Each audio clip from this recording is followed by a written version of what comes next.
Welcome,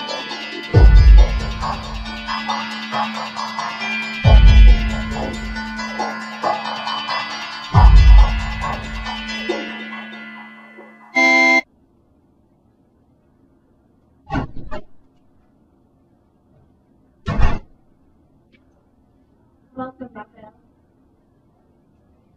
Have a seat. This conversation is being recorded in the video camera for further review. Thank you. Well, Raphael, I've been looking at your resume, and it says here you've taken some interesting classes. Tell me about your skills in ballooning. This is a skill I picked up during my years with a small but very prestigious circus. We traveled mostly in the northern regions of Montana. A valuable skill. Our last ballooner had an unfortunate accident with the helium tanks, and since we get many applications, our job interview depends heavily on one big question. This is a very general question, so the most important thing for us is that you answer the question in an interesting and compelling way. Are you ready for it? Here a sec. Okay, I am ready. Okay. Today's question is, does easy or ugliness have a stronger feel and force of realness? You have 5 minutes, and go. Let me think. Off the top of my head, I would say that the one that is stronger would be the one with the stronger force of realness. And that would be experiencing a reality that is opposite to the one we're used to. What do you mean exactly? Like, for example, back in April, my mom and I were shopping in a petrol station. Yeah. Yeah, just a few minutes away from here. We were outside of Starbucks, and a guy was sitting there on his computer, and we were talking to him. He's actually a professor at Tech, a microbiology professor. Anyway, while we were talking to him, all of a sudden a girl ran up, grabbed his laptop, and jumped into a car that was waiting for her. Girl, how old was she? A young girl, she was about my age, I would say. Alright. But I remember that I didn't get the license plate, and neither did my mom. Like, we're just not used to seeing those kind of things, so it didn't seem real. It seemed really so real. Like, we were asking ourselves afterwards, that did that really just happen? Yeah. We were both kind of dumbfounded, and I don't know.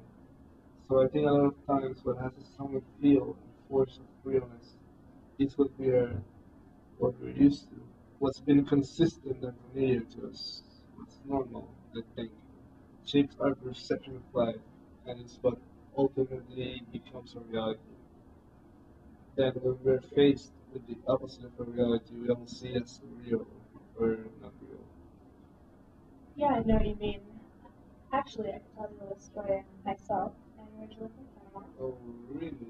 Yeah, and well, the first time I got here to Georgia, it really impacted me, the change. I mean, don't get me wrong, Panama is not an ugly place at all. And trust me, the weather is way better than here. But here, everything is different. Like the walking signs, the amount of police patrolling around, the bigger highways, it felt like a more beautiful place than Panama. And as you said, it felt kind of surreal, or almost not real for me. Yeah, definitely. And I think it is what we're familiar with, and what really shapes our perception. Alright, you've already given the example for someone accustomed to a beautiful reality like yourself experiencing a surreal feeling.